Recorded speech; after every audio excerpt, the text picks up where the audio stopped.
Part 3, Chapter 8, Women in Camp.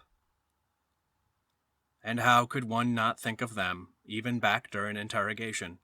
One day, one of the Butyrki jailers was fussing with a lock, and left our men's cell to stand half a minute at the windows in the well-lit upper corridor, and peering underneath the muzzle of a corridor window, we suddenly saw down below, in the little green garden on a corner of asphalt, standing in line in pairs like us, and also waiting for a door to be opened.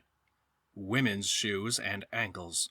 All we could see were just ankles and shoes, but on high heels. And it was like a Wagnerian blast from Tristan and Isolde. We could see no higher than that, and the jailer was already driving us into the cell, and once inside we raved there, illumined and at the same time beclouded, and we pictured all the rest to ourselves, imagining them as heavenly beings dying of despondency. What were they like? What were they like? But it seems that things were no harder for them, and maybe even easier. I have so far found nothing in women's recollections of interrogation which could lead me to conclude that they were any more disheartened than we were, or that they became any more deeply depressed.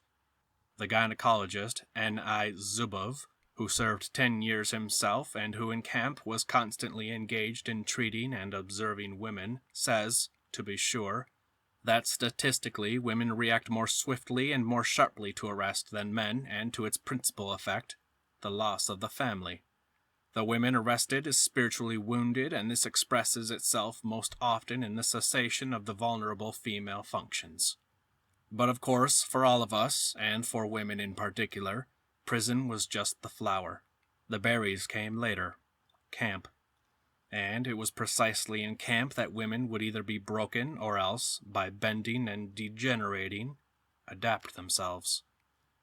In camp it was the opposite. Everything was harder for the women than for us men, beginning with the camp filth. Having already suffered from the dirt in the transit prisons and on the prisoner transports themselves, the women would then find no cleanliness in camp either. In the average camp, in the women's work brigades, and also, it goes without saying, in the common barracks, it was almost never possible for her to feel really clean, to get warm water, and sometimes there was no water at all. There was no lawful way a woman could lay hands on either cheesecloth or rags. No place there, of course, to do laundry. A bath? Well, the initial arrival in camp began with a bath, if one doesn't take into account the unloading of the Zeks from the cattle car onto the snow, and the march across with one's things on one's back surrounded by convoy and dogs. In the camp bath the naked women were examined like merchandise. Whether there was water in the bath or not, the inspection for lice, the shaving of armpits and pubic hair, gave the barbers, by no means the lowest-ranking aristocrats in the camp, the opportunity to look over the new women, and immediately after that they would be inspected by the other trustees. This was a tradition going right back to the Solovetsky Islands, except that there, at the dawn of the archipelago, a shyness still existed, not typical of the natives, and they were inspected clothed during auxiliary work. But the archipelago hardened, and the procedure became more brazen. Fedot S. and his wife, it was their fate to be united, now recollect with amusement how the male trustees stood on either side of a narrow corridor and passed the newly arrived women through the corridor naked, not all at once, but one at a time, and when the trustees decided among themselves who got whom. According to the statistics of the 20s, there was one woman serving time for every 6 or 7 men. After the decrees of the 30s and 40s, the proportion of women to men rose substantially, but still not sufficiently for women not to be valued, particularly the attractive ones. In certain camps, a polite procedure was preserved. The women were conducted to their barracks. The well-fed, self-confident, and impudent trustees entered the barracks, dressed in new padded jackets. Any clothing in camp which was not in tatters and soiled seemed mad foppery. Slowly and deliberately they strolled between the bunks and made their choices. They sat down and chatted. They invited their choices to visit them. And they were living, too, not in a common barrack situation, but in cabins occupied by several men. And there they had hot plates and frying pans, and they had fried potatoes, too. An unbelievable dream. The first time, the chosen women were simply feasted and given the chance to make comparisons and to discover the whole spectrum of camp life. Impatient trustees demanded payment right after the potatoes, while those more restrained escorted their dates home and explained the future. You'd better make your arrangements. Make your arrangements inside the camp compound, darling, while it's still being proposed in a gentlemanly way. There's cleanliness here, and laundry facilities, and decent clothes, and unfatiguing work, and it's all yours. And it is true there are women who, by their own nature, out in freedom too, by and large, get together with men easily without being choosy. Such women, of course, always had open to them easy ways out. Personal characteristics do not get distributed simply on the basis of articles of the criminal code. Yet we are not likely to be in error if we say that the majority of women among the 58s were not of this kind. For some of them, from the beginning to the end, this step was less bearable than death. Others would bridle, hesitate, be embarrassed, and they were held back by shame before their girlfriends, too. And when they had finally decided, when they had reconciled themselves, it might be too late. They might not find a camp taker any longer, because not everyone was lucky enough to get propositioned. Thus many of them gave in during the first few days. The future looked too cruel, and there was no hope at all, and this choice was made by those who were almost little girls, along with solidly married women and mothers of families. And it was the little girls, in particular, stifled by the crudity of camp life, who quickly became the most reckless of all. What if you said, no? All right, that's your lookout. Put on breeches and a pea jacket, and go marching off to the woods with your formless, fat exterior and your frail inner being. You'll come crawling yet. You'll go down on bended knees. And what if you loved someone out in freedom and wanted to remain true to him? What profit is there in the fidelity of a female corpse? When you get back to freedom, who is going to need you? Those were the words which kept ringing eternally through the women's barracks. You grow coarse and old, and your last years as a woman are cheerless and empty. Isn't it smarter to hurry up and grab something too, even from this savage life? And it was all made easier by the fact that no one here condemned anyone else. Everyone lives like that here. And hands were also untied by the fact that there was no meaning, no purpose left in life. A multiple bunk curtained off with rags from the neighboring women was a classic camp scene. But things could be a great deal simpler than that, too. This, again, refers to the Krivoshchekovo Camp No. 1, 1947 to 1949. If we know of this No. 1, but how many were there?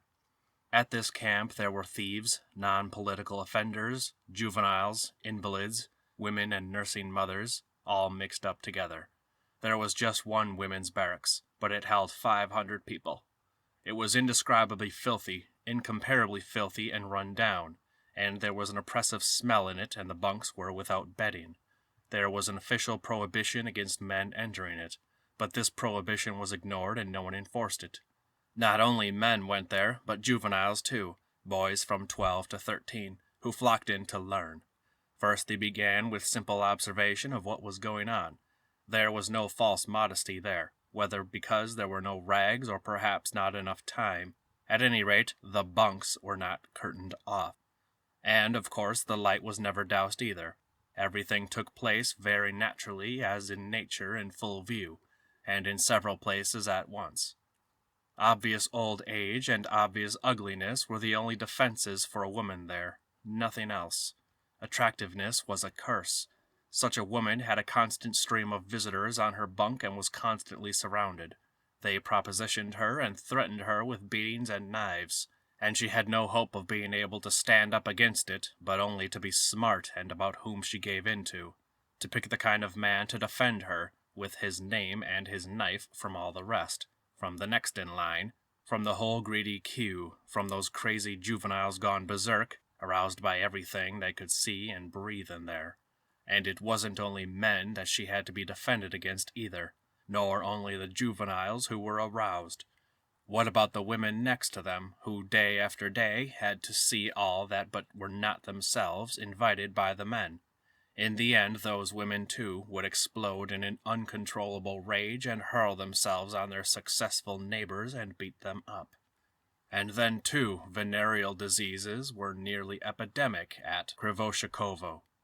There was a rumor that nearly half the women were infected.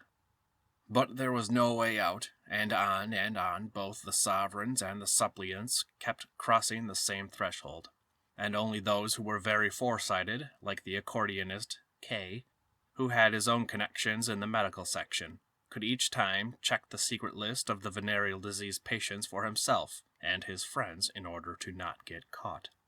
Here is what women's work was like in Krivoshchekovo. At the brickyard, when they had completed working one section of the clay pit, they used to take down the overhead shelter. Before they had mined there, it had been laid out on the surface of the earth, and now it was necessary to hoist wet beams 10 to 12 yards up out of a big pit. How was it done? The reader will say, with machines. Of course, a women's brigade looped a cable around each end of a beam, and in 2 rows like barge haulers, keeping even so as to not let the beam drop and then have to begin over again, pulled one side of each cable and out came the beam. And then a score of them would hoist up one beam on their shoulders to the accompaniment of command oaths from their out-and-out slave driver of a woman brigadier, and would carry the beam to its new place and dump it there. A tractor, did you say? But for pity's sake, where would you get a tractor in 1948? A crane, you say? But you have forgotten Wyszynski. Work, the miracle worker which transforms people from non-existence and insignificance into heroes. If there were a crane, then what about the miracle worker? If there were a crane, then these women would simply wallow in insignificance. The body becomes worn out at that kind of work, and everything that is feminine in a woman, whether it be constant or whether it be monthly, ceases to be. If she manages to last to the next commissioning, the person who undresses before the physicians will not at all be like the one who the trustees smacked their lips over in the bath corridor. She has become ageless. Her shoulders stick out at sharp angles. Her breasts hang down in little dried-out sacs. Superfluous folds of skin form wrinkles on her flat buttocks.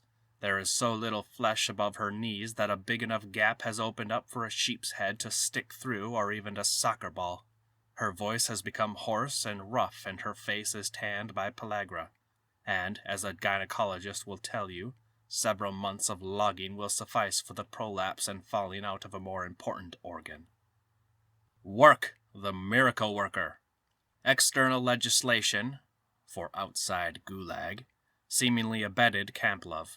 An all-union decree of July 8, 1944, on the strengthening of marriage ties was accompanied by an unpublished decree of the Council of People's Commissars and an instruction of the People's Commissariat of Justice dated November 27, 1944, in which it was stated that the court was required to dissolve unconditionally a marriage with a spouse in prison, or in an insane asylum, at the first indication of desire on the part of a free Soviet person, and even to encourage this by freeing such a person from the fee for issuance of a divorce decree.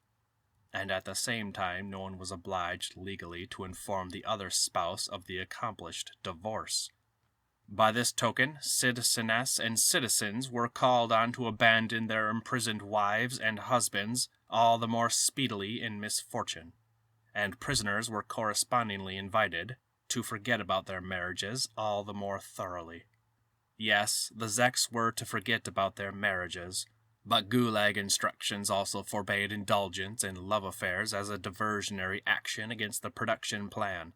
After all, these unscrupulous women who wandered about the work sites, forgetting their obligations to the state and the archipelago, were ready to lie down on their backs anywhere at all, on the damp ground, on the wood chips, on road stone, on slag, on iron shavings, and the plan would collapse, and the 5-year plan would mark time, and there would be no prize money for the Gulag chiefs, And besides, some of those zekas secretly nurtured a desire to get pregnant, and on the strength of this pregnancy, exploiting the humanitarianism of our laws, to snatch several months off their terms, which were often a short 3 or 5 years anyway, and not work at all those months.